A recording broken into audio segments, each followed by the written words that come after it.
आइए जानते हैं ओएसएम सॉफ्टवेयर सॉल्यूशन में ऐड फंड की प्रक्रिया कैसे होती है। तो आज हम प्रॉपर स्टेप बाय स्टेप आपको बताने वाले हैं कि ये पूरी प्रक्रिया हमको कैसे करनी है। सबसे पहले आपको osmtechno.com की वेबसाइट को खोलना है। यहाँ पर हम आपको पूरा दिखाते हैं। सबसे पहले आपको इस वेबसाइट को खोलना है। वेबसाइट को खोलने के बाद आपको साइन अप पे जाना है। साइन अप पे क्लिक करने के बाद आपका यूजर आईडी और पासवर्ड को लॉगिन करना है। जैसे ही यूजर आईडी पासवर्ड लॉगिन हो जाता है उसके बाद आपके सामने 3 डॉट्स आ रहे हैं, उस पर क्लिक करके ऐड फंड में जाना है। ऐड फंड में जाने के बाद आपके सामने इस तरह का इंटरफेस आएगा। यहाँ पर सबसे पहला ऑप्शन है पेमेंट नाउ। दूसरा है आप चूज कर सकते हैं किसी भी क्रिप्टो करेंसी में, किस क्रिप्टो करेंसी में आपको पेमेंट करना है। उसके लिए सबसे पहले आपके पास कॉइन स्विच का ऐप होना चाहिए और उस ऐप में कौन सी क्रिप्टो करेंसी के साथ आपको ट्रांजैक्शन करना है वो करेंसी ऑलरेडी उस ऐप में होनी चाहिए। जैसे कि यहाँ पर TRX फंड हमारे पास है तो हम पूरा ट्रांजैक्शन TRX फंड में करेंगे। आपके पास जो भी क्रिप्टो करेंसी है, जो भी फंड है, आप उसको डिसाइड करके, उसको चूज करके उसमें पूरा ट्रांजैक्शन कर सकते हैं। तो सबसे पहले पेमेंट नाउ पे क्लिक करना है। उसके बाद आपको यहाँ पर क्रिप्टो करेंसी सिलेक्ट करनी है जो कि हमने सिलेक्ट कर ली है। फिर आपको कितना वैल्यूम इसमें ऐड करना है उस वैल्यूम को यहाँ पर फिगर में इंटर कर देना है। जैसा कि हम यहाँ पर वैल्यूम इंटर कर रहे हैं 33 हमने इंटर कर दिया है। अब यहाँ पर हमारे सामने बार कोड आ गया है। यहाँ पर एक चीज ध्यान रखनी है, यहाँ पर सबसे पहले 2 चीजों को आपको कॉपी करना है। पहले है अमाउंट जो हमको पे करना है, इसको कॉपी करना है। और ये जो एड्रेस दिया है यहाँ पर, ये एड्रेस यहाँ से नहीं, ये कॉपी का लिंक है, यहाँ से आपको कॉपी करना है। और ये केवल 1 टाइम यूज है, एक ही बार यूज होगा। दोबारा आपको जब भी लॉगिन करना है तो दोबारा से इस प्रोसेस पे जाना है। और ये जो पेमेंट का पे एड्रेस है ये दूसरी बार दूसरा होगा, तो इससे आप कभी भी उसको कॉपी करके मत रखिए। हर बार जब आप पेमेंट करने जाएंगे तो हर बार ये नया पेमेंट एड्रेस क्रिएट होगा, उसी को कॉपी करना है, वरना कंपनी की कोई रिस्पॉन्सिबिलिटी नहीं है। अगर आप पुराने एड्रेस से अगर आप प्रोसेस करते हैं तो कंपनी की कोई रिस्पॉन्सिबिलिटी नहीं होगी। तो इसको बहुत केयरफुली आप समझिए। आपको यहाँ पर कॉपी पे जाना है, इस पेमेंट एड्रेस को कॉपी करना है और दूसरा जो पेमेंट का अमाउंट है इसको कॉपी करना है। और इसको कॉपी करने के बाद आपको कॉइन स्विच ऐप में लॉगिन करना है।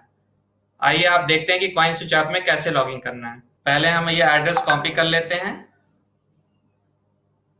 अब ये हम आ गए कॉइन स्विच ऐप में। कॉइन स्विच ऐप जैसे आप खोलेंगे, आपका आईडी पासवर्ड होगा, उसको लॉगिन कर लेंगे। लॉगिन करने के बाद आपको इस तरह का इंटरफेस मिलेगा और यहाँ पर होम के बगल में पोर्टफोलियो पे क्लिक करना है। पोर्टफोलियो पे क्लिक करने के बाद आपके पास जितने भी जो कॉइन है उसका इंटरफेस आपको शो होगा। जैसे हम ट्रोन पे चले जाएंगे जो हमारा पोर्टफोलियो में ऑलरेडी हमने बाय कर रखा है, पर आप फंड ट्रांसफर कर सकते हैं। तो हम उस एरो पे क्लिक कर देंगे। क्लिक करने के बाद आपको इस तरह का इंटरफेस दिखाई देगा। यहाँ पर 2 चीजें आपको कॉपी करनी है। जैसा मैंने बताया था, जो अमाउंट है वो आपको यहाँ डालना है और जो कॉपी किया हुआ पे एड्रेस है उसको यहाँ पर इंटर करना है। चलिए इसको करते हैं। ये हमने पेस्ट कर दिया यहाँ पर पे एड्रेस और उसके बाद अमाउंट को हम कॉपी कर लेते हैं और अमाउंट को कॉपी करने के बाद उस अमाउंट को डाल देते हैं। अमाउंट को डालने के बाद हम ये पूरा चेक कर लेते हैं जो हमने अमाउंट डाला। उसके बाद नेक्स्ट बटन पे क्लिक कर देते हैं। ये देखिए नेक्स्ट बटन पे क्लिक आ गया। उसके बाद स्वैप कर देंगे तो ये फंड सेंड हो जाएगा। इसके लिए आपका जो OTP है वो आपको, पासवर्ड जो है वो आपको डालना पड़ेगा। पासवर्ड जैसे डालेंगे आपके मेल पे एक OTP आएगा, आप उसको मेल को खोलेंगे।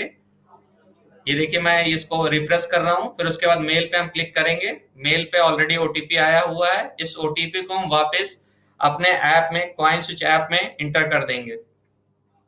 हम यहाँ से कॉपी करके इंटर कर लेते हैं और उसके बाद हम आगे के प्रोसेस के लिए नेक्स्ट कर देते हैं। एरो बटन पे क्लिक कर देते हैं।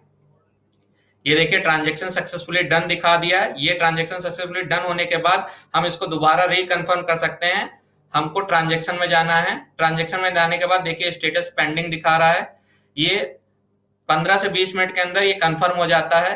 और आपको इसको कंफर्म करने के लिए आप डायरेक्ट अपने डैशबोर्ड पे जाएंगे, वापस osmtechno.com पे, वहां पर आप देखेंगे तो जो सब्सक्रिप्शन वैलेट है यहाँ पर फंड ऐड हो चुका होगा। ये सिंपल प्रोसेस है। इम्पोर्टेंट नोट ये है कि आपको पे एड्रेस दोबारा से कॉपी नहीं करना है। जब आप दोबारा पेमेंट करने जाएंगे तो पे एड्रेस नया आएगा। अगर आपने दोबारा से उस पे एड्रेस को कॉपी किया जो पहले से आपने यूज़ किया हुआ है, तो कंपनी की कोई भी रिस्पॉन्सिबिलिटी नहीं होगी। तो हर बार नए पे एड्रेस पे ऑटोमेटिक वो आ जाएगा, उसी को कॉपी करके उसी को प्रोसेस करना है। Thank you so much.